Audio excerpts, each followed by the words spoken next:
With the Pledge of Allegiance and also the invitation.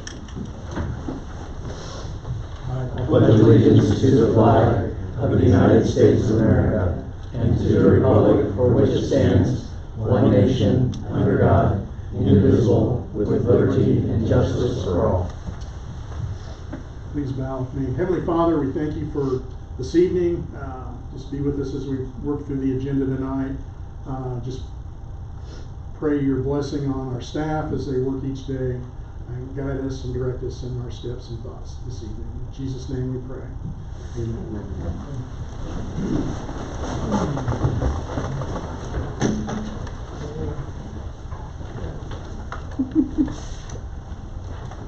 Okay, moving along here. We've got an agenda to approve. Would someone like to make a motion to approve tonight's agenda? I make a motion to approve the agenda. Chris has made the motion. Corey seconds. All those in favor say aye. Aye. Motion carries 4-0. Amanda is absent this evening. She's ill. There's a lot of flu and different things going around, so we appreciate her staying at home and not sharing that with us. Hopefully she'll be back soon, and we wish her a quick recovery. Citizen comments, item D. As it mentions on the screen, it's a 3-minute time for any one of our citizens to come forward, sign in and put your address and those issues you'd like to address us. As a council this evening, now is the time to do that. So I'll open citizen comments. Anyone's here who'd like to step forward, you're more than welcome.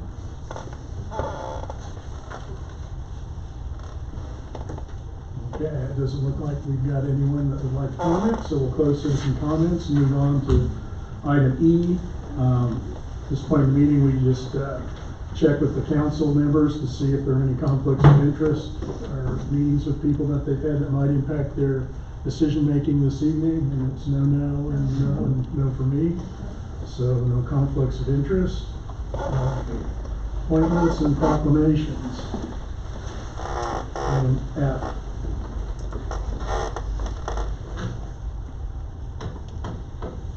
Good evening, Mayor and Council. As you know, we've approved our contract with Olson for our new comprehensive plan, and one of the next steps, we've been providing some initial data from previous studies and reports to our consultants. One of the early steps is also selecting the steering committee. So as you'll recall, the steering committee will work closely with Olson throughout the process of drafting the new 10-year plan. And we wanted to make sure that we had a good cross-section from the community of key stakeholders. So you'll see that we have representatives on there from the City Council, from the Planning Commission, area businesses, our senior community, and area builders and developers. And then, as you're aware, each council member has been offered one position as well. And so that gets us to a total of 20. We have alternates provided for most of these individuals, not all. But alternates for some in case at one of the meetings where the steering committee is meeting with Olson, that person can't attend. We do have an alternate to take that person's place. So we have everyone except for Councilmember White. She's still selecting her individual, and so city staff is just asking that council approve this list of names, and then her name will be coming soon, and we will approve that name. At this point, we're finalizing the schedule with Olson. So. As of right now, there are at least 3 touch points that the steering committee will have with Olson to provide input and feedback as we're drafting the plan at various stages as we're proceeding with again, making the new plan. So again, the ask tonight is just to approve this list of individuals to serve on the Comprehensive Plan Steering Committee. I would like to make one change. I would like for Vice Mayor Hall to be in the first slot on that first line, and I would like to serve as the alternate. Okay. We'll make that adjustment. Okay. Any problems with any of that? Okay. No objection. Thank you. Right. If you will, that is something that if you will go ahead and vote on that with that revision in mind, would appreciate it. And then, like I said, we will bring back that last name in a later meeting date. Very good. Any questions at this point? I'll make a motion to approve this Comprehensive Plan Steering Committee with the change on the first line. Second. Naomi seconds. All those in favor say aye. Aye. Motion carries 4-0. Thank you.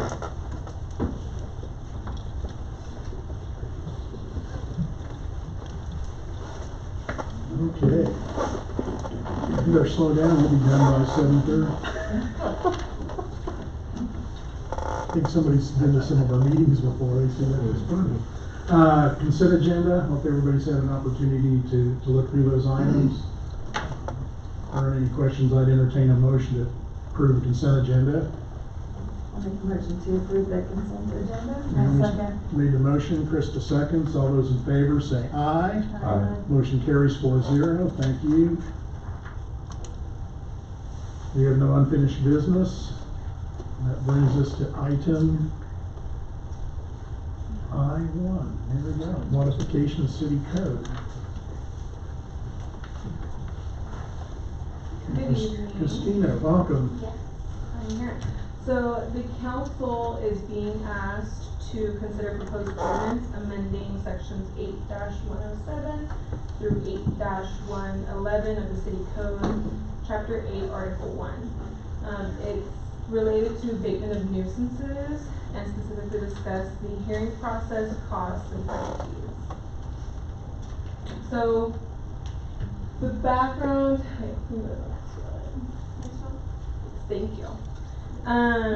There's going to be several amendments of 8-107 through 8-111, and the overall focus is to streamline the abatement process, to ensure compliance with our constitutional requirements, and to minimize the governing body's involvement in administering the process. So first of all, it specifically discusses the initial hearing. So at first, the original ordinance requires the municipal court judge or the judge's designee to hear a hearing. That now changes to the city manager or the city manager's designee.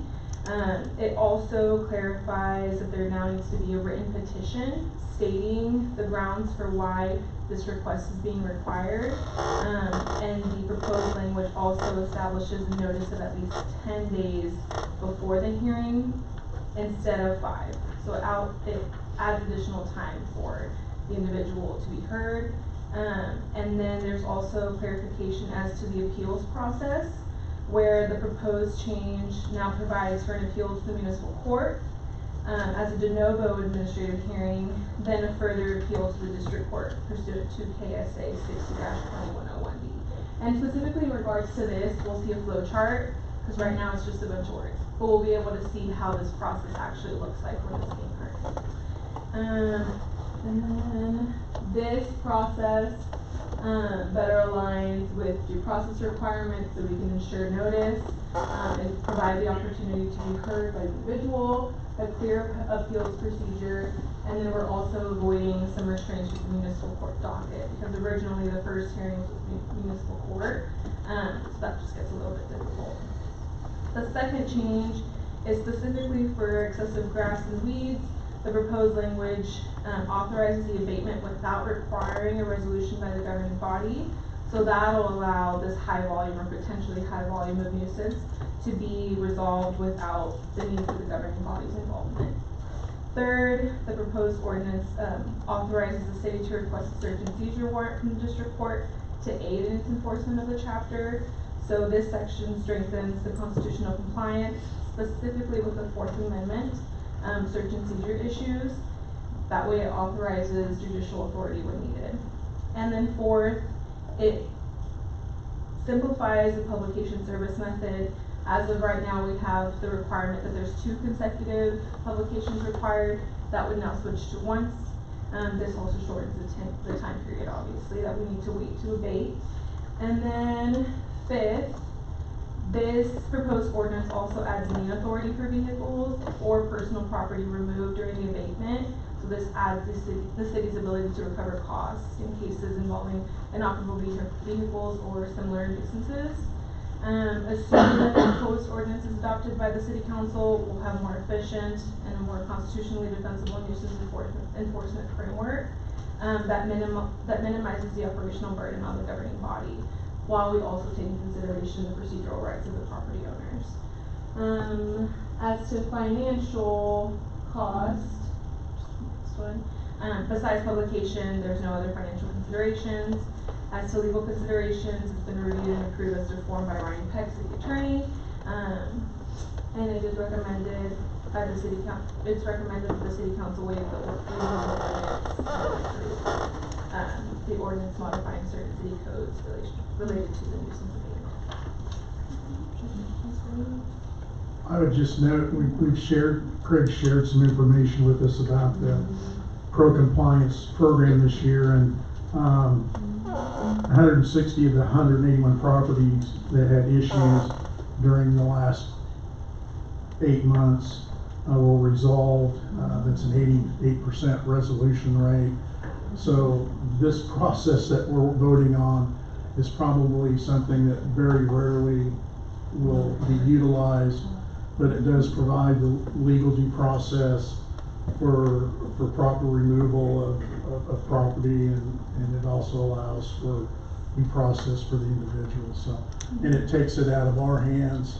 Fortunately, in the 2 years and 3 months now that we've been on the bench, we haven't had any hearings, and we've moved this over into the court, so that it's not a part of the process of our bench. So I think this is kind of a fine-tuning piece to finally get this done in a way that's appropriate and follows the law. So,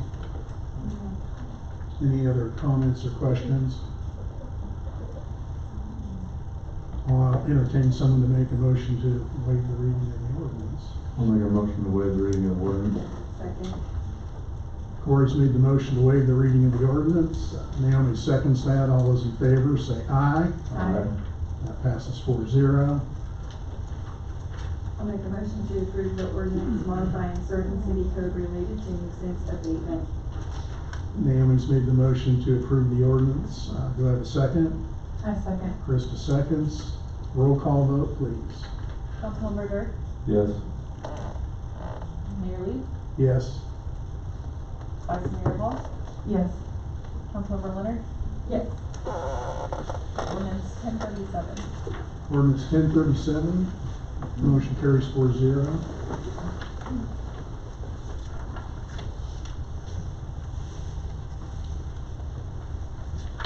Thank you, Christina. Good job, appreciate it.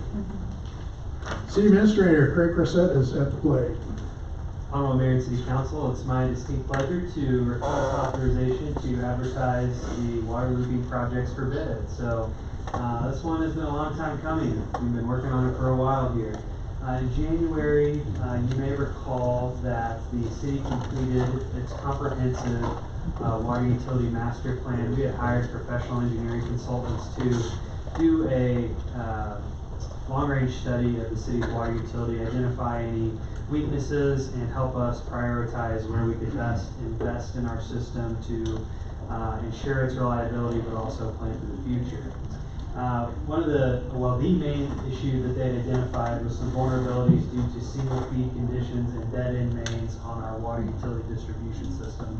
That's the pipes that transfer the water around the city. So those deficiencies limit the available system pressure and fire flows and reduce overall resiliency. So they created a water model, and they took a bunch of data looking at how the city has grown. They pressure tested all our hydrants to see what the pressures were in different areas of town. They created like 3-tier of demand model. What's today's demand? What is the demand when everything that's been improved residentially and commercially is built out? And then what the demand might look even further down the road. And what we found is that if we don't make this investment, that as we kind of get into just building out what's already approved, we could see some issues with pressure dropping. So that's one part of it, but also there was a lot of 50, 60, 70-year-old transite water pipe in the original part of town that is going to be replaced as a part of this too. So you can see a copy of the plan set that our city engineer Harlan Foraker put together with teaming up with our public works staff, Jason Colley, and his assistant public works director and our water utility lead, Nicholas Ball. So they've been working on this for, the last year or more. So specifically, we're looking at relocating and replacing the aging water lines in the older parts of Goddard, as I mentioned, installing 12-inch water mains on the arterials. We have some 8-inch water lines in these interior loops in town. You've probably seen some hydrants that have seen better days, some that the fire department's marked as inoperable. Those are all going to be getting replaced. We've already started replacing some of those in-house because we didn't feel it appropriate to wait. So Jason's staff's been trying to knock out as many of those as we can. That'll save on some costs because the contractor will inevitably have some overhead. So we can do some of those in-house. We'll keep working on those. This map, it's a little blurry, so I'll do my best to guide you around here. You can see Pawnee is this dark blue line, 215th on the left. This line through the middle here is going to be Kellogg or US 54. These little hatch lines here, that's where these different water main projects are at. So you can see we got a real long stretch here on 183rd that goes from a line to dead ends at Walmart all the way down to the Arbor Creek South Addition. Over here we're creating a loop through a farmer's field at Industrial Drive down to Pawnee. You can see, you can't see because of the blue lines, but we are looping this 12-inch main that dead ends here over to Pawnee and over to create that loop. Here's another real long stretch on Maple where we're taking a dead end line and dragging it over to 199th, so we've got a loop there. Another connection here. There's a smaller one on Kellogg. You see the one on Walnut. I want to say this is going to be 7th Street, could be wrong. And then here's some aged water line that we're replacing as well. Trying to kind of coordinate those with replacing all the streets in Old Town, or old part of Goddard as it were.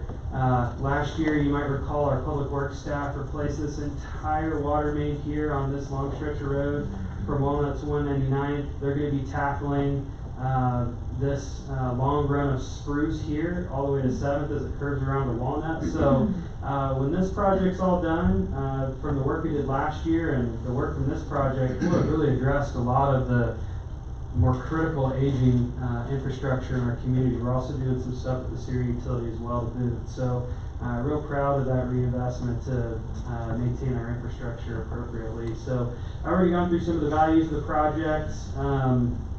Tonight we're just asking that the council give us authorization to begin advertising this project for bid. So no cost with purely advertising the project. You guys adopted resolution 25-54. We amended it with 25-32. That authorized about $5.95 million in costs for the engineering and construction of the project. We include the capitalized interest and cost of issuance. You can see the larger figure there. And so we will put the bids out. We had a pre-bid meeting 2 weeks ago. We had 5 or 6 contractors here interested, so we should get pretty competitive pricing. And I think we have a bid opening date of April 14th, Harlan? 16th. 16th? Yep, the week, that week anyway. It's a Monday. This legal right here, it's out of date as of today. I think that we have all but one that has been signed over, and the last one, I believe, if I'm not mistaken, I got an email today that was a verbal agreement to come and sign. So hopefully we can put a pin in that eminent domain process and not have to keep going further with that, and we'll have all of these easements filed with the county. That way we can jump right into construction this spring. So, and we had a right-of-way agent. His name was Ben Burton with SMH Consultants. He's been a great teammate working with those property owners. That is not easy, making those calls and having those difficult conversations. And I feel pretty confident about the values that we were able to secure with what we're paying for those easements as well. So. Again, the ask tonight is that you give staff the authorization and the engineer to advertise the water looping projects for bid. We'll be back here probably the 4th Tuesday of April to consider awarding a contract, maybe the 1st Monday in May. So with that, I'd be glad to take any questions. I don't have any questions. I'm just super excited about us starting this project. As somebody who started out coming here to the water committee and taking a deep dive into that study that you did and seeing kind of where the issues are, this is an exciting day. And I know a lot of times our city talks about like, hey, do we have the infrastructure to support? Well, this is the exact kind of thing that you guys are doing, that all of us are doing to make sure that we do have that infrastructure and that all the fire hydrants work and that everything is, that we're not going to lose pressure. So it's a pretty exciting day. Feels like we've been talking about this for a year and a half at least. So Make a motion to authorize the city engineer to advertise the water looping project for bid. Second. Motion is second. Naomi made the motion, Krista seconds. All those in favor say aye. Aye. Motion carries 4-0. Thank you. Moving right along, who's the next batter here? You want it? Sure. Come on up. Lawn Council, Kevin Cohen. Good evening, Kevin. Good evening. So the next item is both a public hearing and in consideration of an intent resolution for industrial revenue bonds related to the Evans Building Company project.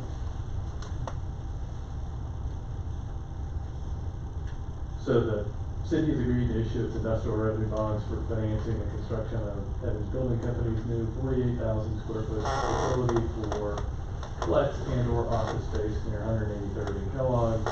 In connection with the industrial revenue bonds, the company has requested a property tax abatement and sales tax project exemption for the project.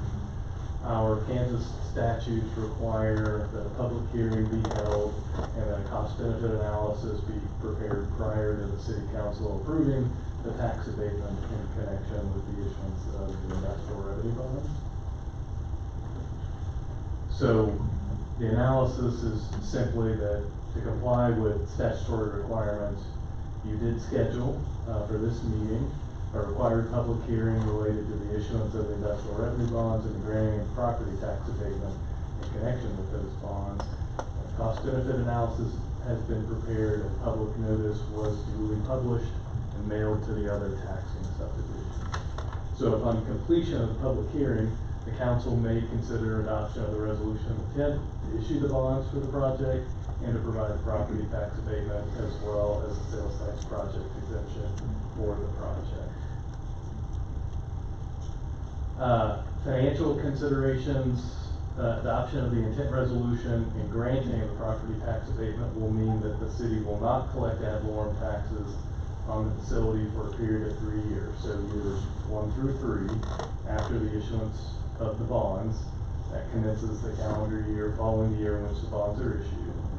And then the next 5 years, the company will make a payment in lieu of taxes of 25% of the taxes that would otherwise be due during those years.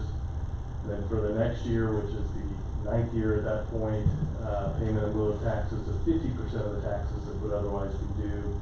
And for the last year, the 10th year of that period, a payment in lieu of taxes of 75%.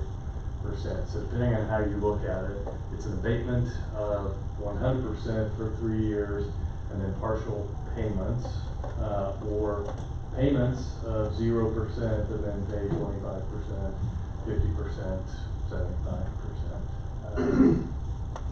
And the city will not receive city sales tax or its portion of county sales tax in the construction of the project. So that's the sales tax project exemption that's associated with the bonds. The one mill levy that is protected and those taxes can't be abated is the school district's paid mill capital outlay levy. So statutorily, that will be paid in addition to those payments in lieu of taxes that I referenced above. So the legal considerations are that compliance with all the statutory requirements, including notice and the cost benefit analysis, that's been monitored and confirmed by bond counsel. Bond counsel prepared the intent resolution for the bonds, which you'll have before you tonight, and that will approve the property tax abatement and sales tax exemption for the project. So the actions tonight would be to open and hold the public hearing, and then following the public hearing on the matter, you can consider the intent resolution.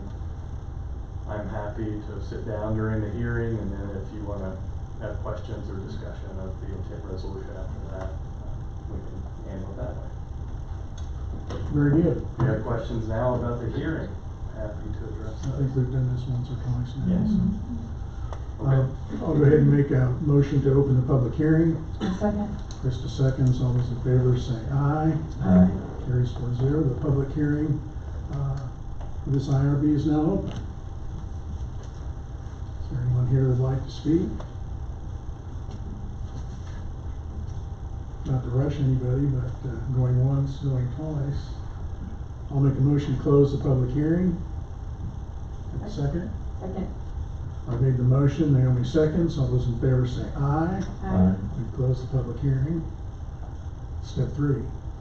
I did need to mention this a moment ago and failed to do so. So the cost benefit analysis, if you've looked at that, was positive on all accounts. The city, over 10 years, when you consider the cost of both the sales tax exemption and property tax abatement, has a positive ratio of 1.32 times over 10 years, and then over 20 years, which I always like to point out, that's really what you're thinking about. You're not doing this for 10 years. So once you get past the abatement period of that, is a 2.17 ratio, which is strong. The counties is virtually exactly the same, 1.32 and 2.11 over those 10-year and 20-year time periods.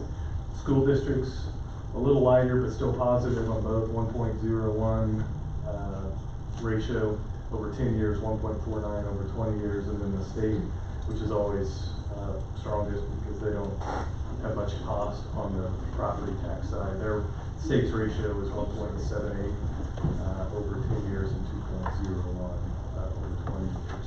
Again, pretty positive analysis. You know, 48,000 square feet is a significant amount of retail and commercial space compared to what we have available in the community now. And I know that area will possibly allow for additional building once Mr. Johnson's company gets the thing started. So it's going to change the face of that corner as things get built out there this year. So.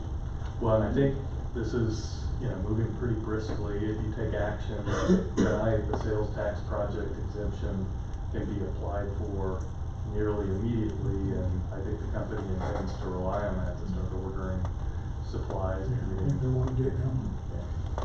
Yeah. I would just want to clarify for the public that the sales tax exemption is on the construction only.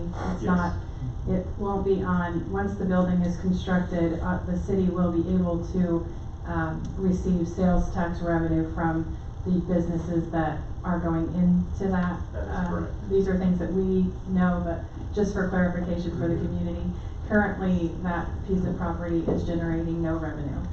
So once it's built, we will be collecting that sales tax. And it's outside the Star Bond. Yes, and it's outside the Star Bond. Yes. Yeah, I think we mentioned it before, but I think the city did a good job of coming up with a good balance between the not just giving 100% for 10 years, but a good graduated scale, so that with the cost benefit analysis, I'm glad you brought that up, because it really shows that over 10 years, it's well worth it, and then like you said, over 20, that makes sense. Yes. I'll entertain a motion to approve this. I make a motion to approve the IRB intent resolution attached in Exhibit B. Second? Krista's made the motion, Corey seconds. All those in favor say aye. Aye. Motion carries 4-0. All right, thank you. Thank you, Kevin, appreciate it.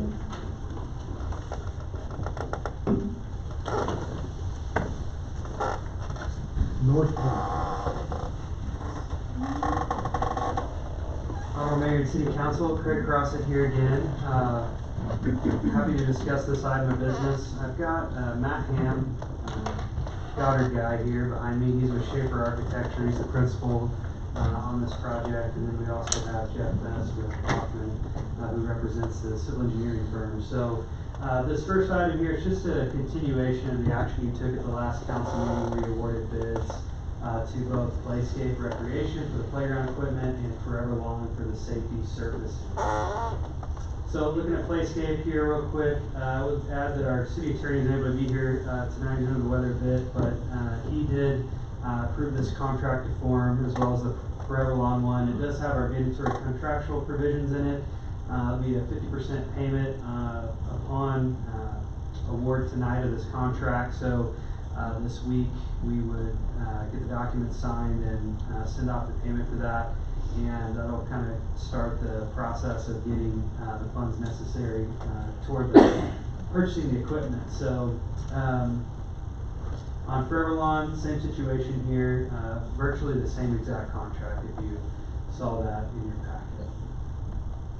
Looking at these two components, the playground equipment, it's about $532,460. If you recall, we got $200,000 worth of grant funding to go towards that, so you're getting $732,000 worth of equipment for $532,000.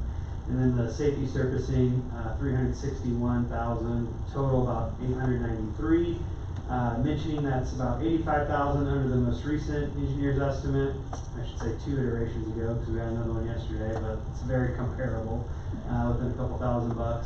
And then approximately $316,000 under the original preliminary estimate. We have temporary note proceeds, authorized by resolution number 25-32, and again, it's been approved by our city attorney. So at this point, I would be glad to take any questions. No question, but I'll point out that on one of the, I think it's Forever Lawn contract, they said we can expect a much earlier completion date if other scopes are completed earlier in the summer. So I think they're eager to get going.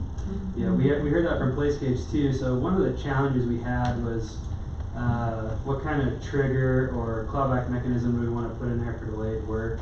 These guys really can't start until all the earthwork is completed and some of the other aspects of the overall project are done.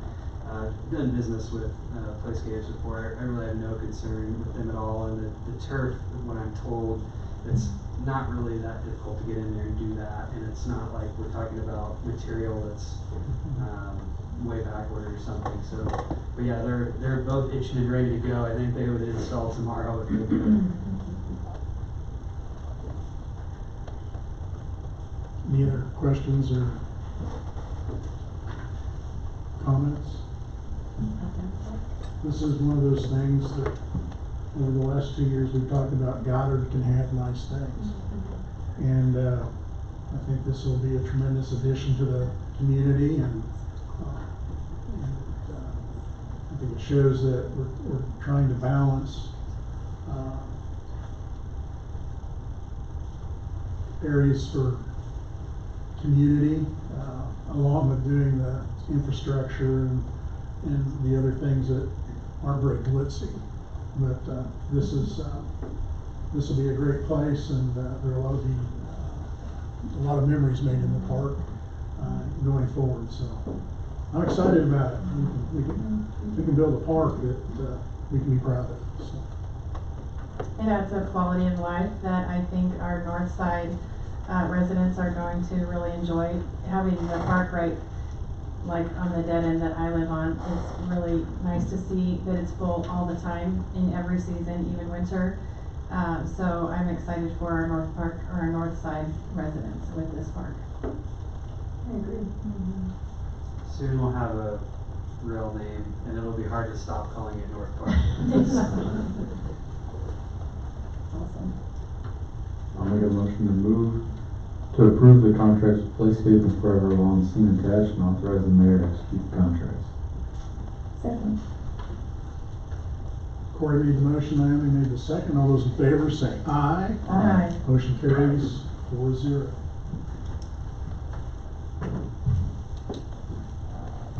Item number 2, or 5, number 2 on the park.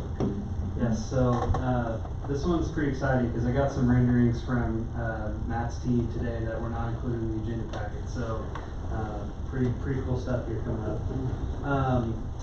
So you guys probably saw over 1,000 pages of construction documents and bid specifications that we linked into your packet. All that has been the culmination of their hard work over the last year, and it's all ready to go. It's packaged up and ready to advertise, seeking qualified general contractors to construct the project. It's all in there. I know this is probably difficult to see unless you've spent a lot of time looking at drawings or are familiar with the project, but I'll give you a quick rundown. So this is what we consider phase 1 of the North Park Concept Master Plan that was put together based on about 18 months of community engagement that occurred in 2024 in the earlier parts of 2025. So up here going east and west is Maple Street, north and south where my laser is, that's 183rd. We'll kind of start on this west side over here, parking lot. you have a very large, high-quality pavilion here. It's an open-air pavilion in this area, so you have basically your younger children, kind of your tots as I call them, and as you work to the east, you get to the play equipment for the bigger kids, the 5 to 12-year-olds. This right here is a private event space. We have a lot of healthy competition for our current community space for different parties and events and stuff. All my toddlers' birthdays are here at the community center, and it can be difficult to get in there. So this will open up another opportunity for our citizens, as well as any corporate events that could occur to go on in this private event space. A lot of audio visual, tables and chairs, a little kitchenette, all the like. There's restrooms in here. Over here is kind of a common area patio. These little areas like that's going to have vegetation and flower plantings and such in them. This little circle here is where we're going to pay homage to the history of this site. So our community kind of went with this whimsical farm theme. We already had a windmill out there. This farm site dates back to the late 1800s where the Holm family homesteaded. There's a windmill out there right now that dates back to that original homestead. Our archaeological survey says that windmill was probably put in somewhere around 1910. It's still there today. It's not safe to use the same one, but we do want to put a windmill in the centerpiece here to pay homage to that. You're going to see a windmill topper on the 5 to 12-year-old piece of equipment. There's going to be a tractor over here underneath the pavilion and that sort of thing. So there's a walking path, 8-foot wide walking path that goes around the perimeter here. I mentioned this to you guys before, but one of the things that we're planning to do is partner with KDWP's Community Fisheries Assistance Program, where they will stock the pond with saugeye, bass, catfish, crappie, about once a year, every other year. They'll take the fish out, measure them, check the biology. They have several lakes in the state. They'll move the fish around in based on what they find. So this will be an angler's delight. You'll be able to come out here and fish anytime you want. You'll be able to put a kayak or a paddle boat in as well. A great exercise opportunity around here. As you work this way, there's a little swale here. This isn't the floodway, so you'll cross. And then there's going to be a dog park right here. I hear mixed feelings on dog park, but one thing that's true is seems to be the highest ranked thing that people say they want, and that bore out in the community engagement process, which is why we have it in there. Pickleball court was also one of the top things. So we've got 3 pickleball courts here, and then here's our secondary parking lot. All of that is in the first phase of this project. One other thing I might mention is we've partnered with the Lions Club. They came out on at least 3 occasions to strip any high quality lumber that was in the current outbuilding facility. We're storing it right now. The plan is to build some potential benches and picnic tables, maybe some platform type play equipment and stuff too, inspired by what I saw at the gathering place in Tulsa. Yeah. Alright, now we get to the new renderings that just came in today from Matt's team. So this is if you are standing to the southeast looking northwest. Here is the open air pavilion, as I mentioned. The private rental space will have a couple of garage doors here. And then you've got the tots and the younger children's play equipment and under the cover of shade. And then you have, as you work east, you kind of get into the bigger kid equipment there. So Maple Street's going to kind of be off to this direction. The pond's going to be back off over here. Here's your parking lot, obviously.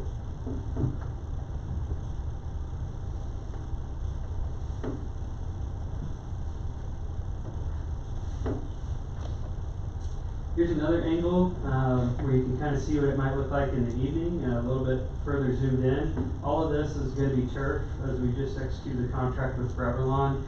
We chose that as to the poured in place. If you've seen Linear Park, the poured in place is kind of high maintenance. It doesn't look that great when you have to cut a piece out, because in those high traffic areas it really wears, and you gotta have this weird looking square or circle cut out. Turf just seemed like a better option here.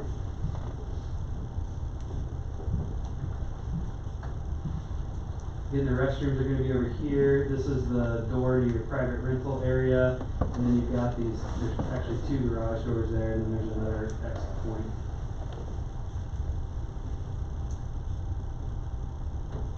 This view is standing southwest looking northeast.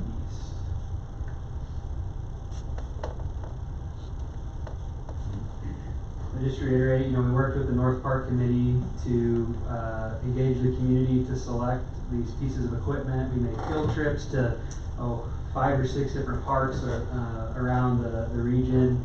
So all of this was, you know, detail-oriented decision making.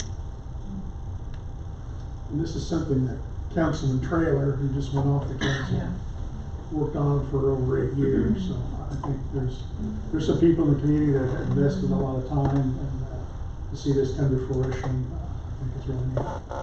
Yes. And I'd be remiss if I didn't mention our citizen Logan Runberg and Jim Milligan, who's also a planning commissioner, both on our park committee with Councilman Trailer as well. Okay. Want to go back to the pictures, or are we good to move on? We can get you some copies of those if you'd like to look at them further. So we anticipate returning to council on Tuesday, April 7th. We're closed on the 6th, the day after Easter. So Tuesday, April 7th, we have a council meeting at 7 p.m. We will bring the bid tabulation, recommendation, and the just further discussion of the funding to you. And this is subject to the grant amendment execution. As you guys know, we've been approved preliminarily for the additional $650,000 from the state. They told me we'd have our grant amendment document within 3 to 30 days a few weeks ago. I got an email this morning that said the words "very soon," so I'll be doing lots of praying over the next couple weeks for God's will to get that over to us, because I really think it would be prudent to get that grant agreement executed before we enter into a contract with the contractor. I don't have any cause for concern at this point. We're communicating a lot, and we should have that over. So again, we will make sure that we have that grant agreement executed before we enter the contract with the GC. So we'll have a pre-bid meeting with interested contractors. I think that's next week. And hopefully we'll have several there. They'll have a chance to do a cursory review of the plan sheets and come with questions. If they find any errors or omissions in the plan that they want to call out, maybe something they think that might not work in the field, that looks good on paper. If we need to work through anything like that, we can take care of that. The design team can issue addendums during the bid advertisement if they come up with anything that we may want to change. Maybe they identify a cost efficiency we haven't thought of. Big fan of pre-bid meetings to kind of work through those things on the front end. March 25th at 2 p.m. we'll have a bid opening here, so that'll be open to the public. Typically no one shows for those, but you guys are welcome to come. And then again, April 7th is when we'll look to award the bid. So we talked a lot about the base bid and then the out alternates. The base bid essentially includes everything that I showed you, with the exception of the pond restoration, the third pickleball court. There's a difference between just doing basically an all-steel metal building, open-air pavilion, versus the higher quality facade within the base bid between the alternates. The second parking lot is an alternate, and the difference between asphalt versus concrete is an alternate. And so the reason we did that is we wanted to have lots of safety valves, so to speak, in case for some reason we missed the mark and the bids come in over budget. The guys, the design team, they put about $460,000 worth of contingency into the base bid plus the alternates, so feel pretty good about you know, being conservative with those estimates. We got about $110,000 worth of owner supply components, so I've been gathering estimates for the entryway signage, the windmill, security cameras, internet, the tables and chairs for the indoor meeting space, and all the little things you don't think about until you realize you need them. So this is probably the best snapshot of the financial breakdown. You have, this is what we have budgeted based on our intent notes that we issued for both construction and all the engineering design, $5.9 million. The base bids, $4.086 million. the base plus all the alternates plus the owner's costs of 110,000 are 6.665 million. And then the KDWP grant award is 1 million. So the net estimated cost for the base plus alternates plus the owner minus the grant is $5.665 million, which is obviously well under our total amount we have allotted here. And it also includes $460,000 in contingency. So knock on wood, I feel like we've done a good job of being conservative to make sure that we've got all the dollars accounted for. As mentioned, communicating frequently with KDWP. They told me they're already setting up the funding streams and things like that. So we just need to get that grant amendment executed at council as soon as possible, and then we can award the contract hopefully on April 7th. With that, I want to welcome Matt or Jeff. Do you have anything you'd like to add or share with the council about your experience working on this project, what we might expect as we get into 12 months of watching the thing grow up from the ground? Sure it is. I would just say it's been a pleasure to work with the staff and the whole team on this. There's a lot of time put into this from both ends, and it's been a lot of fun to see kind of it goes one direction, comes back another direction, and it's a little bit like sculpting something or painting, and you're not really sure how it's going to turn out in the beginning, but in the end, we're very proud of it and excited to see the construction start. We do have interest in the contractor, from contractors in the area already, so we're confident that we're going to have some additional team members that can come on board and help us with this next phase. So looking forward to it, and just happy to be involved. Yep. Designing these things are a lot of fun. I mean, it's exciting, it's hard, it's challenging all the way through. You kind of grind through it, and then about here, you start getting really excited because you're starting to talk about it actually getting built, and that's when it's a lot of fun. So yeah, I'm looking forward to it. We appreciate both your all's efforts and working with the staff to get it to this point. That intersection and that area of our community is going to look drastically different in the next 3 years. Hopefully, the park, some senior development, some single-family homes in the southeast corner, Tanganyika's entryway done, having 183rd Street extended up to Central. It's not going to be that dead end of the road to get to, get over to the houses to get north. Right now, that's always been like a nice one to shake the dust up and down with your truck and just drive that 100 yards. Hard on your vehicle. So, I mean, total transformation, and that's what's exciting, to kind of stand there and try to visualize standing in that intersection with the roundabout, with some signage for the park in the center of the roundabout, the signage for Tanganyika, 40-foot giraffe, whatever it's going to end up being.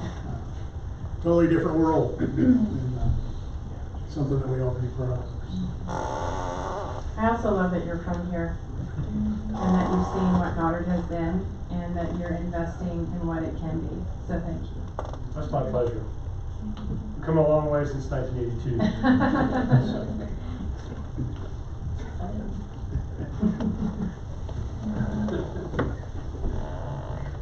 All right. I'll make a motion to move to authorize the city staff to advertise the project for bid. Corey's made a motion. I second. Krista seconds. All those in favor say aye. Aye. Carries 4-0. I think we got a little out of order on the slides. Yeah, that's okay. Administrative report. City administrator, item J. Yeah, we That's just all right. we just missed one. That's okay. We know you're out. Okay, thank you. I'll try to be brief here on some of these projects. You're getting updates about every 2 weeks now, so especially the developer needs residential projects. I'll just kind of let you look at those. Bills at Pleasant Ridge Creek. continuing to advance. The challenge there continues to be groundwater. Luckily, our North Park across the street, we don't have the same kind of depths that they're dealing with for the utilities we're putting in. So, Public Works Facility, we should be working with the council to establish the guaranteed maximum price and execute the Part 2 construction contract with Hutton at our next city council meeting. So that one is turning along really well. We have a groundbreaking scheduled for April 7th at 11:30 a.m. We have 2 job postings. Both of these were kind of briefly mentioned this evening. So if you know anyone that would like to serve our senior community, please let us know. We would love to meet them and get to know them and see if they'd be a good fit for the organization. We also have the Human Resources Director job posting that will be going out later this week. The water looping project, we discussed that today at length. Bridger Maple Phase 2, they seem to be ahead of schedule over there. Hopefully we'll get that project opened up so we can start popping some more of those vertical. They seem to be filling as fast as they have built them over there, which is a positive sign. We went over North Park, the SCADA system. We're having some supply chain issues that have slowed that down much slower than I'd like to see it continuing forward. So we'll keep the pressure up on our teammates with the Tech Systems and the others that we're kind of waiting on to keep that project moving along. But it's a very complicated project, so it's understandable that there will be some challenges, but we'll keep at it. 167th and 23rd Street additions, they're really trying to beat the rain, getting the roadbed down. I think for the most part they've been successful in that. Hawkins Lane, they've got the roadbed prepped. Looks like they've got all the curb and gutter poured for the roundabout, and then also just the gutters there on the street. Goddard Galleria project, they are asking for some additional working days out there. Not an excessive amount typically. I don't know that I'd be a big fan of authorizing that, but Pearson has done a lot of work for our city. They've proven to be a good partner of ours. They've been flexible when we've had issues, and so I think we want to honor them and try to help them out a bit. And the other thing is that there's really no rush with this project. It's not like Arterial Street or something. They're literally working in a green field that has no traffic that's ever been on it. So there's not a lot of pressure from that perspective. So they're wanting us to authorize another 6 weeks. We may whittle that down a little bit, but I don't really have any issue with it. The only project that's coming in behind that is the Overland Property Group project, which I hope you saw the renderings I sent towards the end of today. They'll have their site plan on the Planning Commission agenda on Monday. Wow, it looks beautiful. But if worse come to worse, we could get them probably temporary access off of 183rd so they could start construction, but I don't really think they're super anxious to break ground until later this spring, maybe early summer, from just the time frame we're seeing with how they're communicating with us and going through the entitlement process. So upcoming agenda items, a lot of these I've already mentioned this evening.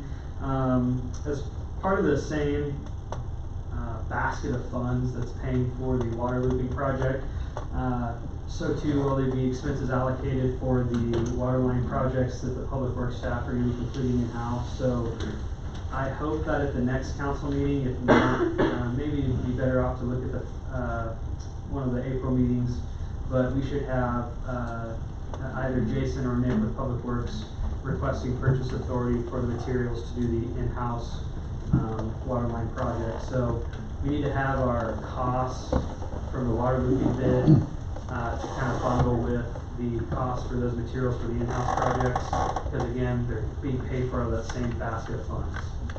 So we'll bring those two together.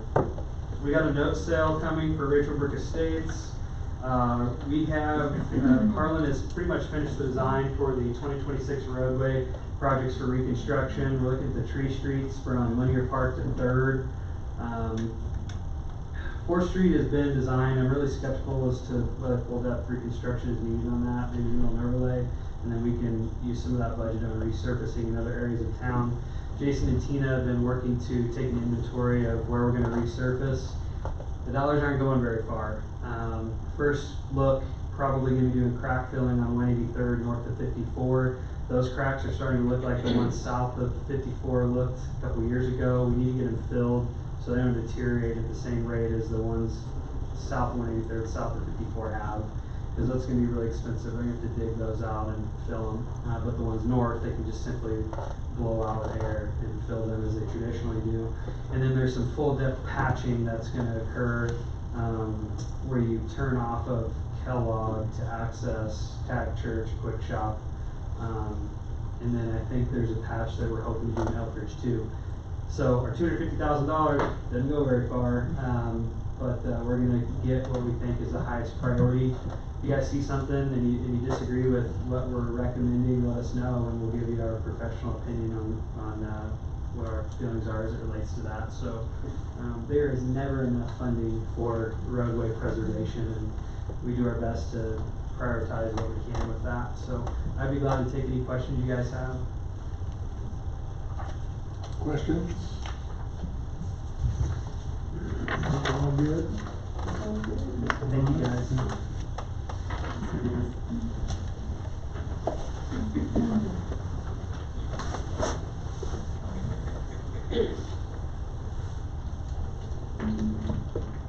We'll go ahead and, Anybody comments? I didn't know if we do that Sorry. after this, or we could. I would do it Yeah. first. All right. Sorry for the advance. No, that's fine. Comments from the bench? Who's gonna start, either end? Corey? Not a lot here, I don't think, but, just excited on the comprehensive plan to see the steering committee come together and start that process. Also excited to see that building starting to go up, that'll be exciting. And of course, the North Park, that's probably the biggest one, that'd be the biggest impact, be the most fun probably, so excited for that. Okay, Me next? why not? Really, I only have one comment. We started our budget workshop for 2027 this evening at 6 o'clock. There was one citizen in our audience. And there were 19 people who've taken the survey online. So I would just like to encourage our community to get online and take the survey if you want to have a conversation about the 2027 budget workshop for our community. There were many people who had a lot to say about it last year, and so here's your opportunity to participate. I would encourage you to do so. Thank you. And it sounds like there's gonna be a public engagement event sometime in April, so make sure you're paying attention to the Facebook page to see when that will be scheduled, because it's currently TBD. So that'll allow you guys to all to come here and provide input on the microphone. Love to hear from you. Thanks for coming and joining us and giving these awesome renderings of North Park. Pretty excited about that. No, it was a lot of work for you guys as well as for our staff. So thanks to the staff for all the work that you've done for North Park and getting that together, and for Brooke for kicking off the budget enrollment this year. Thank you. So, Very good. One last thing I think it's probably important to mention in our discussion at 6 o'clock about the budget. We made a determination, we didn't vote on it, but we're gonna maintain the mill levy at 39.86 or whatever, so we're pulling a 2% increase out of the projections for the budget for 2027. So we're gonna hold the line on that and see how things go going forward. So in the projections that we had done in the out years, up to 2030, there was no increase, so we're hoping to hold that for the next several years. So we keep finding ways to save money and do things efficiently, and we'll hopefully try to keep the mill levy where it is going forward in a growing environment. So that's all I have. Just thanks to the staff for all their work. There's just a few things going on. I close my eyes and I try to think what it's going to look like in July when they're working on streets and there's some water lines being done. Some of these projects are going to, complete the entrance into Tanganyika and some of those things. Some new housing developments popping up. coming forward in 2027, you know, the city of Wichita is going to extend Maple from 135th Street out to 167th. That changes things on that side of town, and then in addition to that, there'll be a 10-foot or 8-foot sidewalk that'll run from 135th clear to the park at 183rd Street. So you can see some of these dots getting connected between Wichita and Goddard, and like I said, 3 years from now, that intersection at 183rd and Maple is going to look totally different than it does today. So anyway, that's my final comments. We'll move on to item L. We've got executive session. Mayor, could I ask the clerk to enter into the minutes that City Attorney Ryan Peck will be joining us by conference call? Let's do that. Thank you. I make a motion to move to enter executive session for consultation with the city attorney for the public body or agency, which would be deemed privileged in the attorney-client relationship per KSA 75-4319B2 to receive advice regarding a matter and including the city I'll let you know administrator right now. and city attorney with the regular meeting reopening at 8:25. 8:25. A second. Chris made a motion. Julie seconds. All in favor say aye. We shall return at 8:25.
Okay, we're back. There was no action taken in that first 25 minutes, and I'm going to move that we extend our executive session another 20 minutes. We'll be back at, let's just make it 23 minutes at 10 till 9.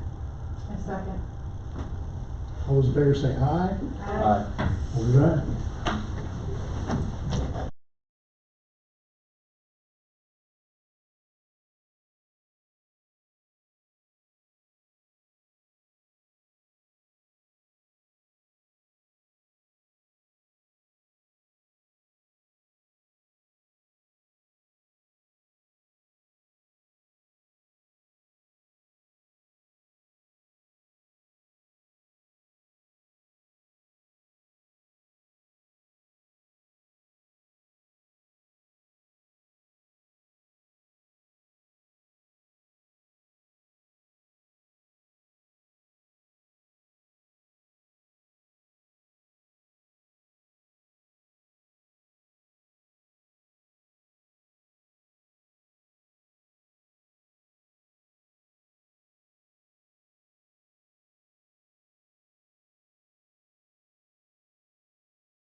Okay, we're returning, it's 8:52, and there's no action taken during executive session.